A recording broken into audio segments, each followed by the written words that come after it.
Ketika kita bicara tentang produktivitas di bulan Ramadan, ya, maka tidak salah kalau kita bercermin kepada Rasulullah SAW dan para sahabat. Ya. Benar bahwa shaum Ramadan ya, diwajibkan oleh Allah SWT pada tahun kedua Hijriah setelah Nabi dan para sahabat hijrah ke Madinah Al-Munawwarah. Jadi kalau kita hitung, kita kira-kira ada 9 Ramadan yang dilewati oleh Rasulullah SAW. Nah, kalau kita lihat pertama, ketika Ramadan tiba, ya, itu sama sekali tidak mengganggu aktivitas dan produktivitas Rasulullah dan para sahabat. Ya. Jadi kalau hari ini banyak di antara kita yang gara-gara bulan Ramadan, maka produktivitasnya menurun. Tidak ada yang mengganggu. Kita mulai dari misalnya perang Badar, teman sekalian. Ini prestasi utama Rasulullah dan para sahabat. Jadi ketika Allah mewajibkan kepada mereka melaksanakan puasa Ramadan pertama kali ya, dalam sejarah hidup Rasulullah, dan mereka sudah menorehkan prestasi yang gemilang. Apa itu ya? Memenangkan perang Badar melawan orang-orang kafir Quraisy pada waktu itu. Jadi ini kemenangan yang besar ya. Yaumal Furqan, Yaumal Taqal Jam'an digambarkan oleh Allah ya, hari pembeda di mana bertemunya dua pasukan. Ini prestasi yang sangat dahsyat. Assalamualaikum warahmatullahi wabarakatuh. Insyaallah Ika di Kota Bogor siap menemani hari-hari Anda dengan video-video inspiratif, tausiah dan penuh hikmah setiap hari menjelang berbuka puasa.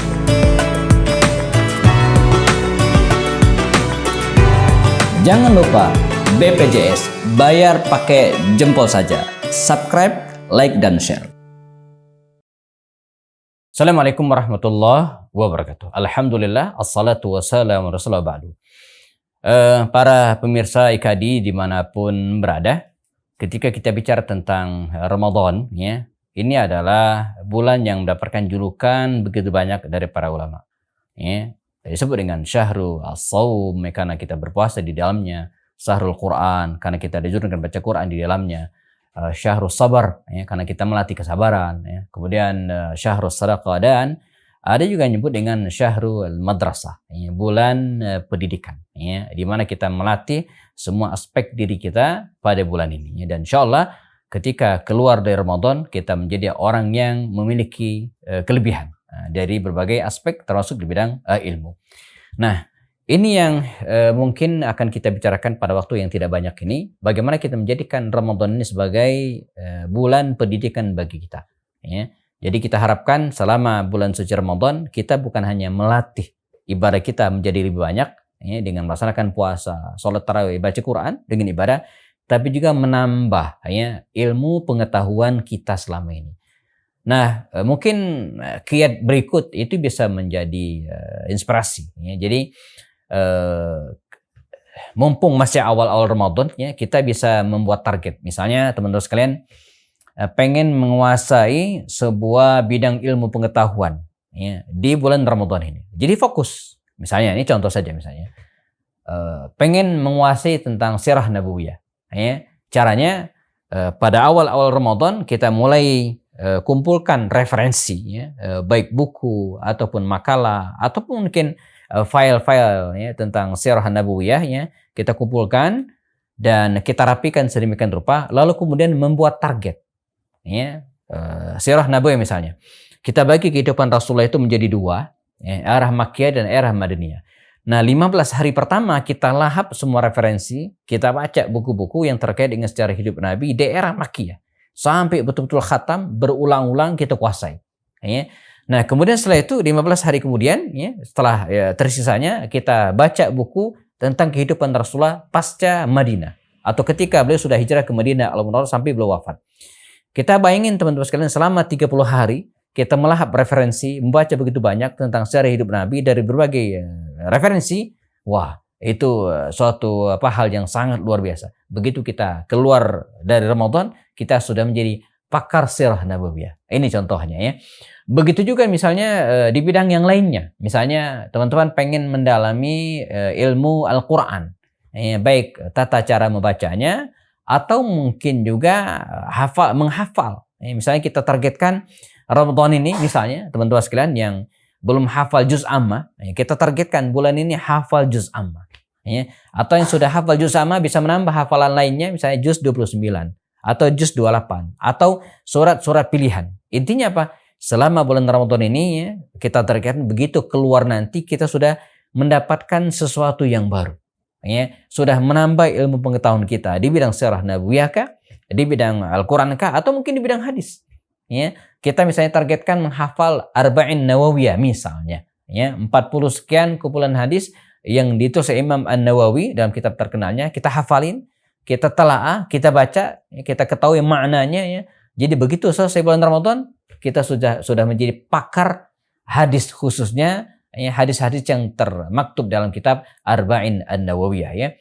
Atau misalnya bidang fikih juga demikian, ya. Buku fikih kita kumpulkan, kita kuasai dari awal sampai akhir. Sebulan kita yatafaqah ya, mendalami ya, buku ataupun kitab tentang fikih ini, sehingga begitu kita keluar dari Ramadan kita menjadi orang yang ahli di bidang fikih. Nah, jadi mumpung Ramadan masih di awal-awal, teman-teman, kita bisa membuat target tertentu untuk menjadi orang yang menguasai bidang ilmu tertentu, sehingga begitu kita keluar kita betul-betul sudah menguasai ilmu tersebut. Nah, ini produktivitas pertama yang bisa kita lakukan terkait dengan bulan suci Ramadan.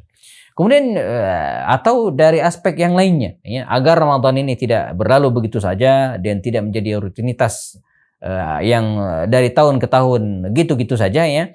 Bisa misalnya kita targetkan membuat produk, ya, membuat produk tertentu, ya. Entah itu sifatnya produk itu untuk diri kita sendiri misalnya, ataupun produk berjamaah bareng-bareng dengan yang lainnya. Nah, kita kumpulkan teman-teman kita yang satu visi, yang sudah satu pemikiran ya, dan kemudian walaupun ada perbedaan tapi tidak begitu banyak, kita kumpulkan, kita ajak diskusi, ayo kita bikin apa?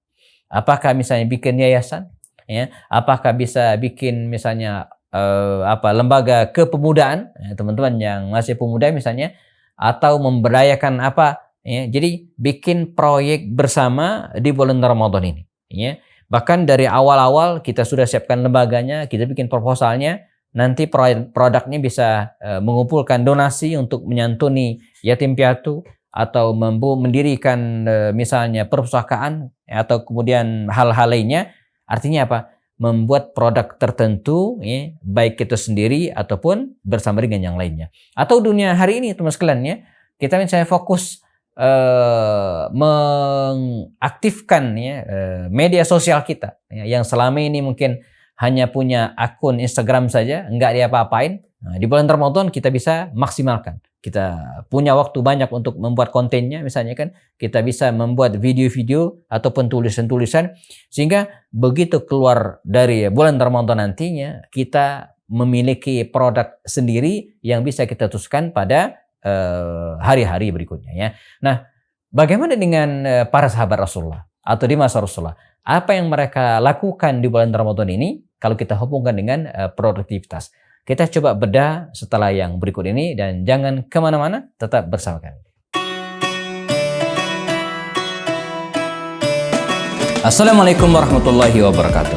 Insya Allah, Ika di Kota Bogor siap menemani hari-hari Anda dengan video-video inspiratif, tausiah dan penuh hikmah setiap hari menjelang berbuka puasa.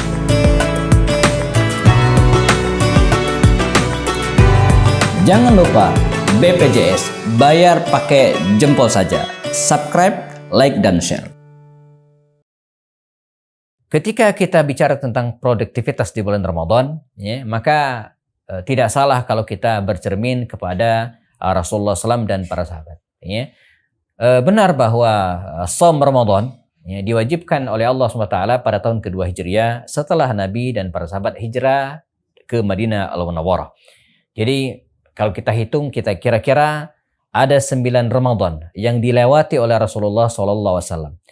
Nah, kalau kita lihat pertama, ketika Ramadan tiba, ya, itu sama sekali tidak mengganggu aktivitas dan produktivitas Rasulullah dan para sahabat.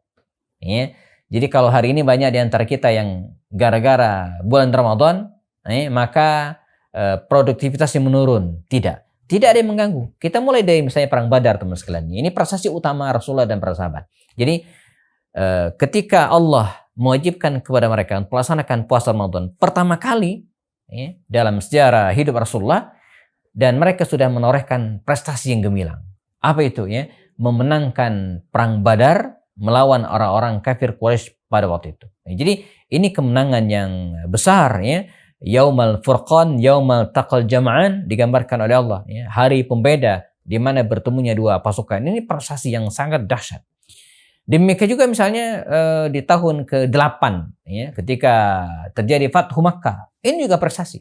Ya, di mana Rasulullah bersama dengan sekitar 10.000 kaum muslimin waktu itu ya, dalam waktu yang sangat singkat ya, bisa membebaskan kembali kota Makkah. Dan itu terjadi kapan? Di bulan Ramadan.